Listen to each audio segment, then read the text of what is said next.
பாருங்கள், இன்றைக்கி நம்ம மகேஸ்வரி குக்கிங் சேனலில் உங்களுக்கு ஒரு சூப்பரான ஒரு வீடியோ தாங்க காமிக்க போகிறேன். ஜாதி முல்லை செடிங்க. நம்ம வீட்டில் இருக்கிற நம்ம ஜாதி முல்லை செடி தாங்க உங்களுக்கு நான் காமிச்சிட்ருக்கிறேன். இந்த செடி வாங்கி கிட்டத்தட்ட 15 வருஷம் ஆச்சுங்க. அவ்வளோ பூ பூக்குங்க. ஒரு டைம் பறிச்சா ஒரு எப்படி சொல்கிறதுங்க, ஒரு 15 முழம் 20 முழம் கூட ஆகுதுன்னு சொல்லலாம். நாங்கள் இப்போ வெட்டி விட்டுட்டோங்க. ஏன்னா கீழே இந்த கம்பையெல்லாம் இருக்கிறனால வெட்டி விட்டுட்டோங்க. பூ எல்லாமே ஃப்ரெஷ்ஷாக இருக்குங்க.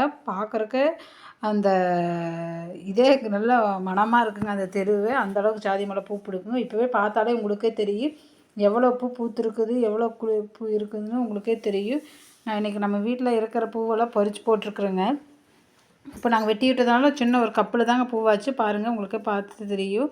கப்பில் தாங்க ஜாதி முல்லை அவ்வளோ ஃப்ரெஷ்ஷாக இருக்குதுங்க. கீழே பாருங்கள், கீழெல்லாம் எப்படி உதிர்ந்து கிடக்குதுன்னு பாருங்கள். நம்ம பாருங்கள் இந்த செடி எவ்வளோ பெருசு இருக்குதுன்னு பாருங்கள். இது என் பையன் பிறந்த நாளுக்கு போத்தீஸில் நம்ம